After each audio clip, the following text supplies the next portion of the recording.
Greg, Start House. Okay, people ask us all the time, how do I adjust my shifting? It's a great question, but it is reliant on things other than cable tension because everyone wants to know how to turn the barrel adjuster, and there's a ton of other stuff involved with that, but the quality of shifting is very much dependent on the alignment of the derailleur hanger and the condition of cable and housing. I shifted through this bike and it's shifting like crap right now, but the shifter feels really good, so the cable and housing is okay. But as I kind of looked at some alignment stuff on the bike, I can tell that the derailleur hanger on the bike has suffered some sort of damage or taken a hit, and you can see this derailleur's got a bunch of scratches in here, probably some trail drama or carnage or combination of both. And when it gets hit in there, this little piece back here, the derailleur hanger, is specific to the bike. All the manufacturers tend to use a different hanger for different makes and models of bikes, and this part is actually designed to bend or break in the event of contact like that. So I know I've got a little bit of an alignment issue here because I can tell the derailleur's kicked in a little, but then how are we going to fix it?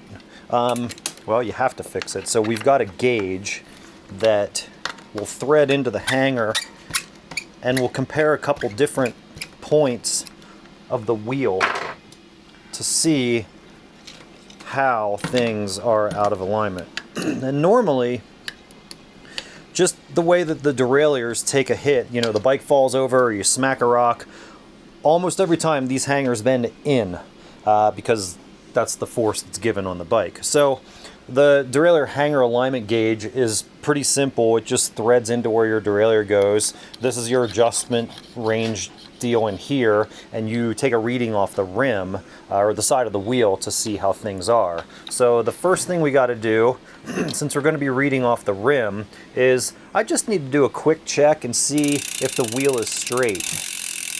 And we're pretty good. I mean, it's out a millimeter here or there, but that's fine. For what we're doing right now, we're good.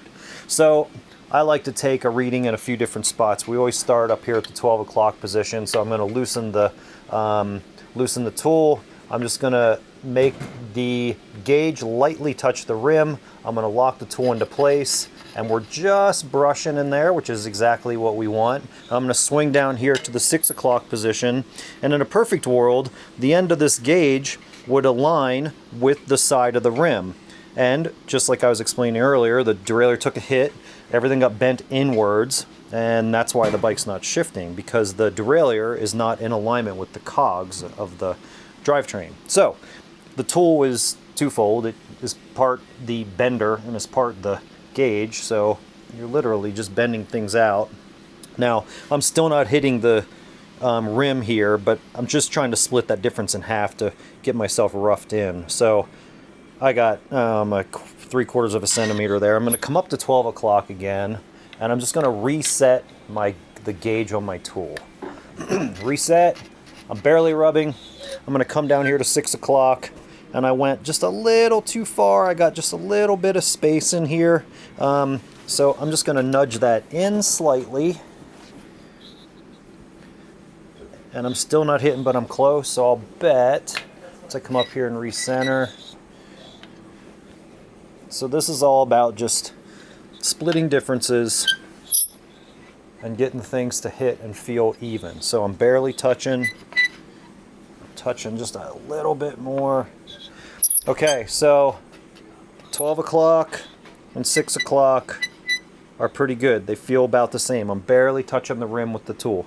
So I'm going to come over here to 9. I'm really close. I'm going to come over here to as close as I can get to 3. And I'm in just a hair, so we're going to take this and just tweak it out a little bit.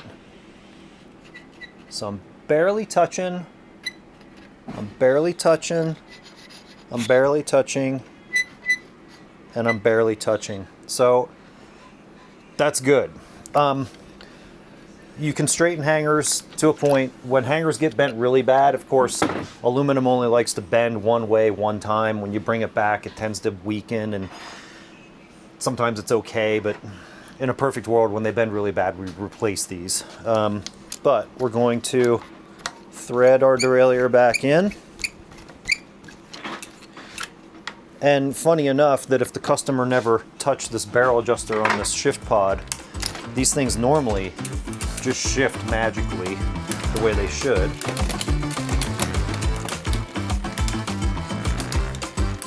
And voila. So basically it was shifting good before they, I don't know what happened. They hit a rock or the bike fell over or something took a shot in here and bent the hanger, but without even touching the barrel adjuster, which is going to be our next video. We're back in line and shifting good. Okay guys, until next time. Come on, is that sick or what?